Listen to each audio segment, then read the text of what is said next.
Les amis, bonjour, bienvenue ici en Provence. Il n'y a pas trop de soleil, mais par contre, il y a des belles choses à voir puisque je vais vous présenter aujourd'hui un gros bébé ici, le BMW XM avec son V8 hybride de 653 chevaux. Je pense qu'on va bien s'amuser. Je vous emmène, on est parti!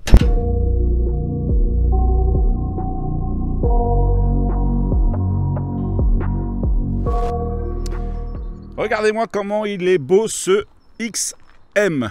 Déjà XM, vous savez pourquoi XM? Bah X parce qu'en fait c'est un SUV et M parce qu'en fait il a été conçu à 100% par la division Motorsport de BMW et c'est la première voiture conçue à 100% par Motorsport depuis la BMW M1 il y a quasiment 50 ans. Donc ici vous avez un SUV qui sort entièrement de la tête des ingénieurs de Motorsport, aussi bien pour le design que pour la motorisation. Allez, on commence par faire le tour extérieur. Le design extérieur est quand même très particulier à ce XM parce que, en fait, ce n'est pas l'évolution d'un modèle existant, même si il a une apparenté avec le i7, notamment en termes de volume. Il fait 5 mètres ici sur 2 mètres. On a la signature lumineuse qui est quand même propre au modèle haut de gamme de la marque. Le haricot, le double haricot qui ici s'éclaire la nuit. Magnifique. Bosselage sur le capot. On en profite pour dire bonjour à un autre XM qui passe. Et une autre configuration, un autre coloris. Le capot est assez long, il faut faire attention quand on conduit. On passe au côté. Ici, on a des jambes de 23 pouces qui sont optionnelles. Le XM est livré par défaut en 20 pouces. Et regardez ce qui est nouveau chez BMW. C'est qu'au milieu de la jante, on n'a pas le logo habituel. C'est écrit, je vous le donne en 1000, BMW. L'entourage de vitres ici, couleur bronze doré. Avec bien sûr le nom du modèle.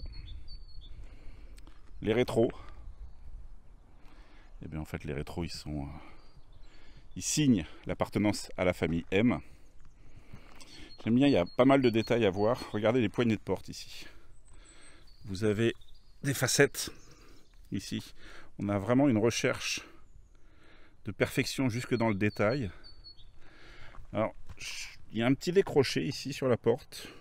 Bon, je comprends pas trop l'intérêt puisque en fait on l'attrape par ici. On a une ligne de toit assez fuyante vers le bas. Des ailes galbées. C'est pareil hein, avec des angles assez marqués. Les feux arrière. Vous voyez ici aussi le détail qui sont soulignés avec du laqué noir.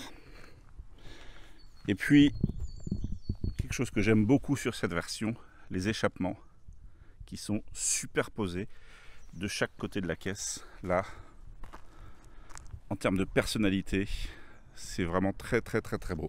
Et puis je vous disais, c'est la première voiture conçue par le département Motorsport depuis la M1, mais il y a quand même un hommage à cette fameuse M1. Alors si vous vous souvenez de la M1, on va vous la mettre en incrustation, elle avait à l'arrière deux logos BMW. Eh bien, on les retrouve ici, alors c'est plus discret, parce que regardez, ils sont gravés au laser dans la vitre. On retrouve un logo ici, et un deuxième là. Sur la face arrière, on a également quelques touches dorées, du noir laqué. Plutôt sobre la face arrière hein, par rapport à la face avant. Et on revient donc ici, sur le côté. Franchement, elle a de la gueule. Elle a de la gueule cette XM. Oui, hein, je sais, à chaque fois que je dis XM, ça fait bizarre. On pense à Citroën, mais non. Là, je vous garantis qu'on va oublier Citroën. Petite déception au niveau du coffre, regardez. 520 litres, mais pas de plancher amovible. En fait, en dessous le plancher ici, il n'y a pas grand-chose. Il y a l'échappement un peu plus bas. Mais bon, pour partir à 5 adultes, ça risque quand même de faire un petit peu léger.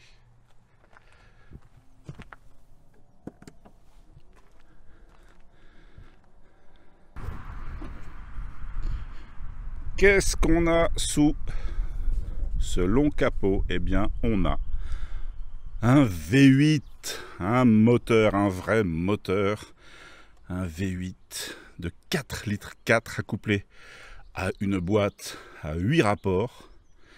Et ce V8, il est aidé par un petit moteur électrique dans la transmission. Et au total, on a 653 chevaux. Et l'électrique, bien sûr, est alimenté et rechargeable ici. Avec une batterie de 25,7 kW. En autonomie, l'électrique est annoncé pour 88 km. Un rappel sur la fiscalité, 88 km, ça permet d'être exonéré du malus au poids. Ce qui, pour ce genre de bébé, est plutôt agréable. En parlant de malus, il est également exonéré de la taxe carbone et pour les professionnels, exonéré TVS. Ça veut dire quoi? Ça veut dire que sur les 178 000 € du prix de ce XM, eh bien, vous n'ajoutez rien de plus, hormis bien sûr quelques options, mais surtout pas beaucoup d'options. Et c'est ça aussi qui est fou chez BMW, c'est que sur ce XM, en fait, à part les jantes et quelque part un petit pack audio, vous n'avez rien à rajouter.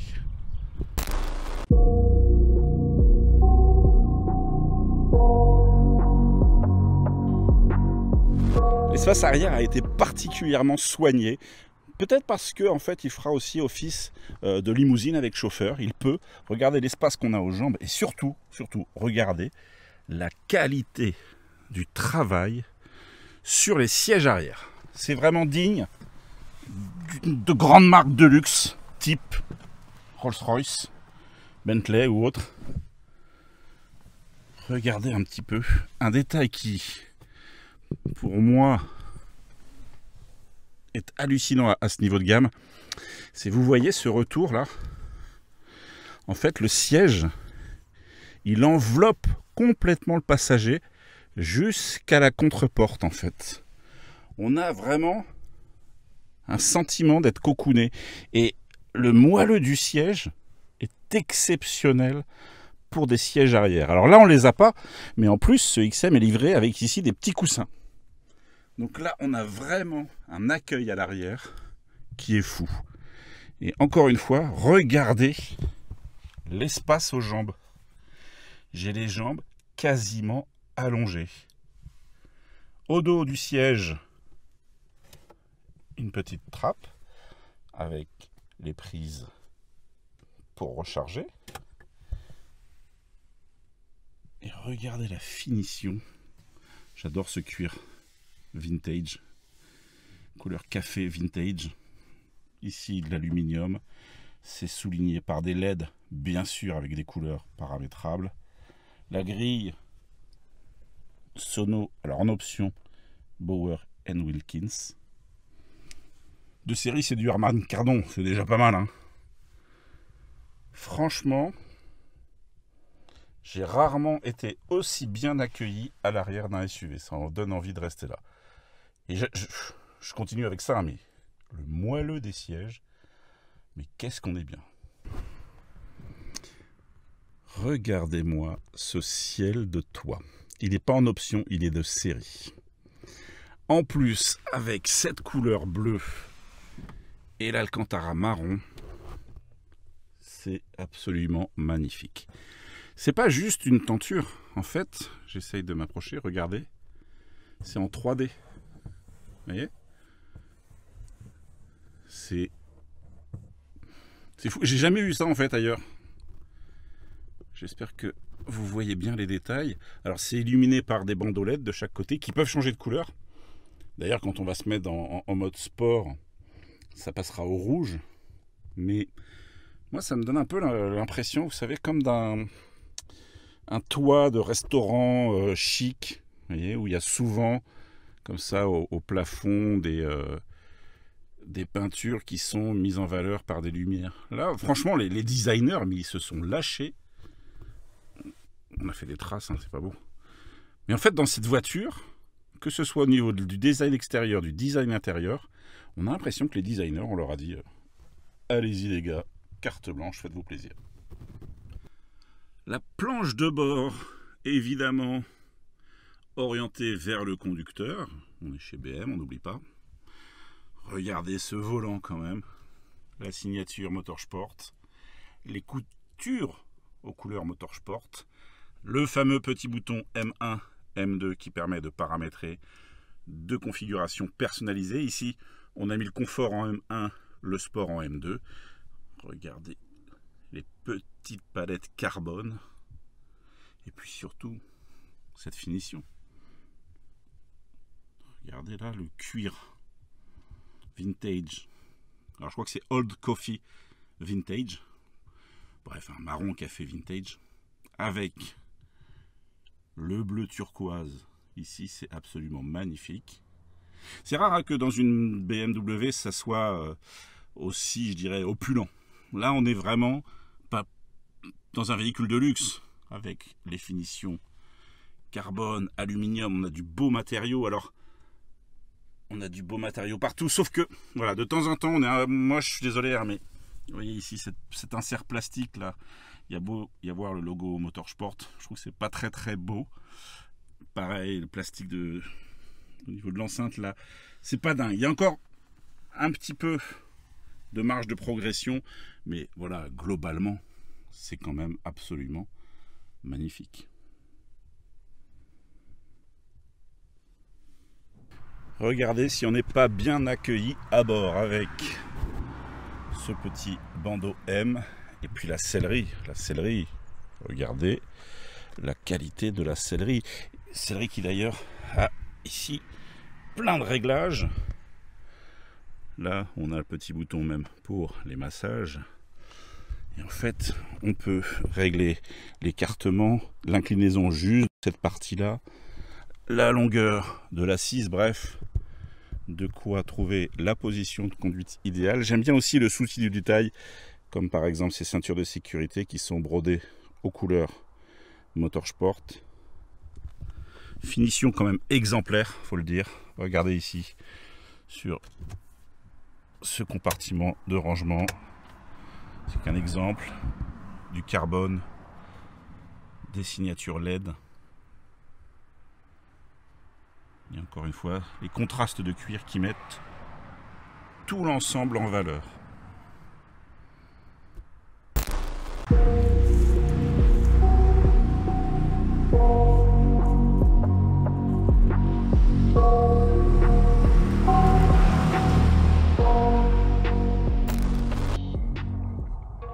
Je suis installé aux places arrière hein, avec comme chauffeur Nico. Salut. Et on va tester le launch control. Ah, t'aimes ça, toi, Nico, les launch control, on le sait bien. Et puis moi, je vais le tester justement des places arrière parce que BM nous a vendu le confort des places arrière. Alors on y va, on va le tester. Là, on est tout en Sport Plus. Tout en Sport Plus. La mécanique est lâchée. T'es prêt? Je suis prêt.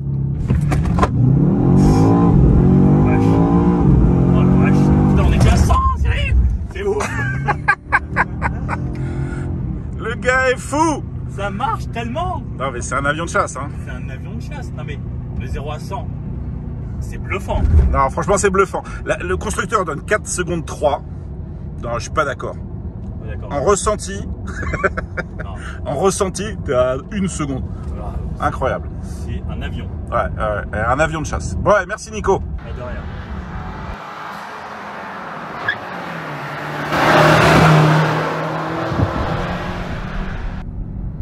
Bon, sur le volant, magnifique volant d'ailleurs, vous avez le bouton M1, le bouton M2 qui sont paramétrables.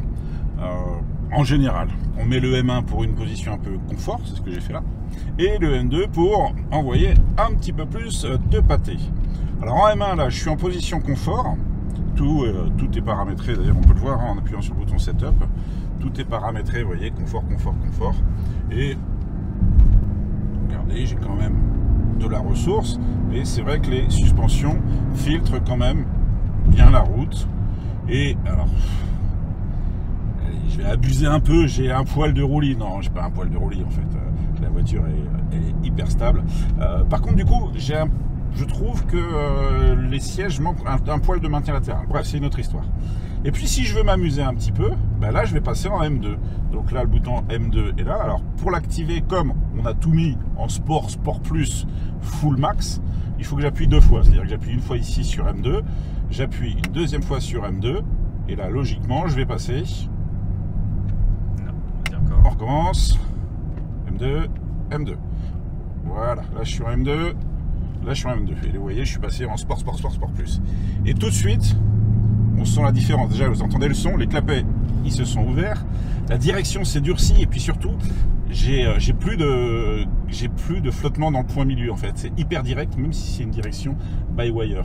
La sensibilité de la pédale d'accélérateur, elle est franchement très très fine. La sensibilité, je trouve aussi, de la pédale de frein. Bref, en fait là, tout est plus sensible. On a vraiment quelque part le caractère M de la voiture. On va aller s'amuser un petit peu avec. Allez, on fait le test du rond-point. C'est l'ami Nico qui filme, il aime bien tester le rond-point, alors on va le faire. Il n'aime pas être passager. Ça va Nico? Non, ça va pas. Il n'aime pas du tout. Je suis très très très mauvais copilote. Bon, allez, on va s'amuser un petit peu sur les routes avec un peu de virage. Et puis on vous dit ce qu'on en pense. Surtout lui, moi je vais me taire, je reste là.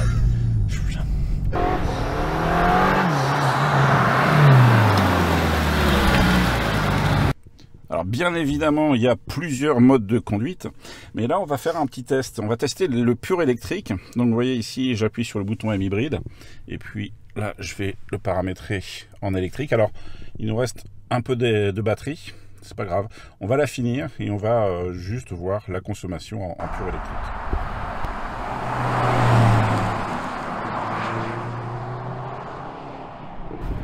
Alors petit point sur la partie électrique de la voiture. Alors je vous le rappelle, on a un moteur dans la transmission qui fait 197 chevaux et on a une batterie de 25,7 kWh.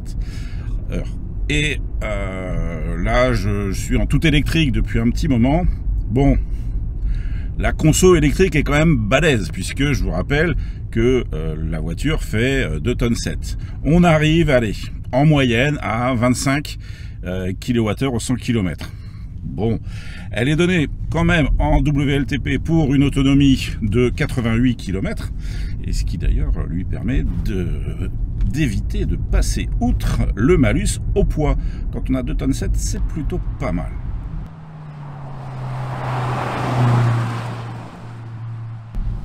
On a tout mis en position confort, hein, que ce soit les suspensions, la réponse moteur, le châssis, etc. etc. Pour tester, je vous le donne en mille, le confort de la voiture. Alors c'est plutôt pas mal, mais il y a un petit mais, je trouve qu'elle reste quand même un poil sèche. Après, on est dans une BMW, une série M quand même, alors c'est normal que ça reste un petit peu sec. Bon, il faut juste le savoir. Je vous ai réservé une surprise dans le coffre. Ouais, vous allez voir. Coffre de 520 litres, je vous le rappelle. Mais en fait, regardez, il faisait la sieste. Salut Nico, mécanique sportive, ça va? Ça pique les yeux. Là. Ouais. Bon, je vais vous le dire, hein, je l'ai mis là parce que j'en pouvais plus. Il parle, il cause, il fait que ça. Donc, un bout d'un moment, vous savez ce que je fais? Ah ouais. C'est ça. Mais non. Allez, Ah non. ciao Nico. Mais non. Mais non. T'as pas parlé du coffre.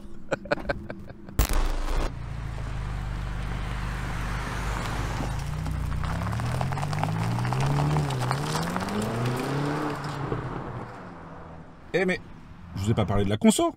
La conso, en fait, quand on a un mode hybride, eh bien en fait, grâce à l'usage du moteur électrique et du thermique, on arrive à des consos folles, environ 3-4 litres au 100.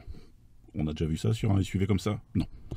Quand on est, par contre, en pur thermique, c'est-à-dire que quand on a vidé la batterie, eh bien là, on va arriver plus à 9 litres au 100, mais on va pouvoir utiliser quand même les 450 chevaux du moteur thermique. À 9 litres au 100, c'est pas déraisonnable.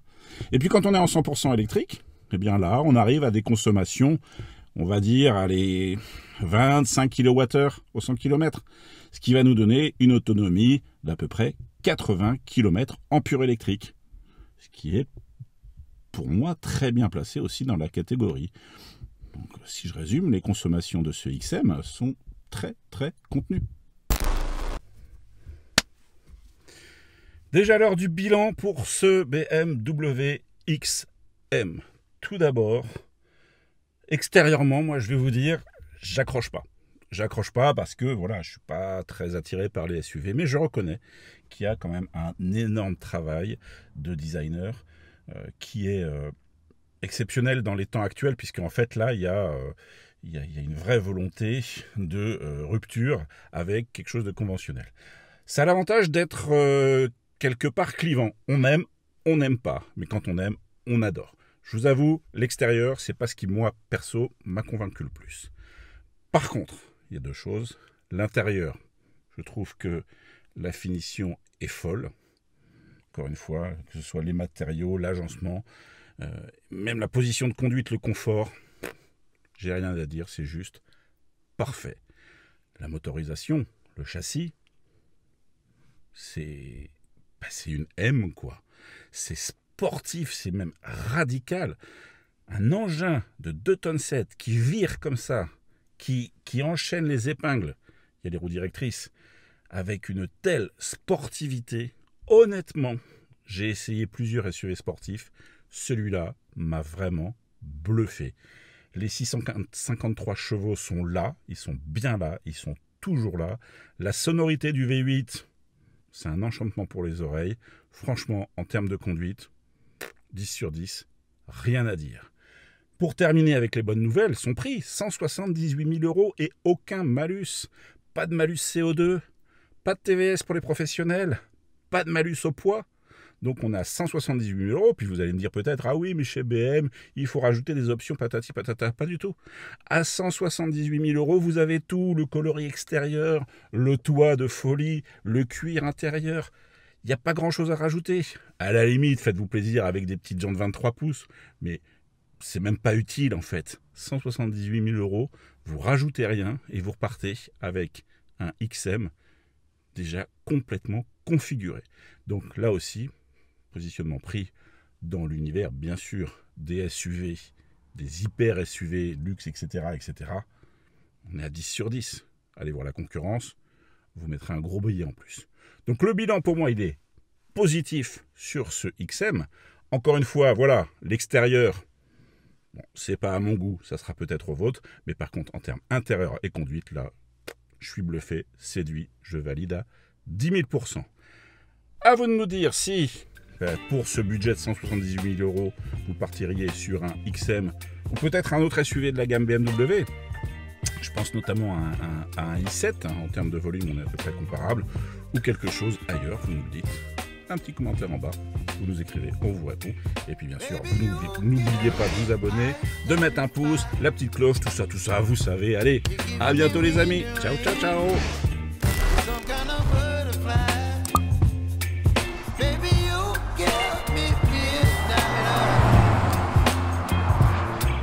My appetite, don't leave me here.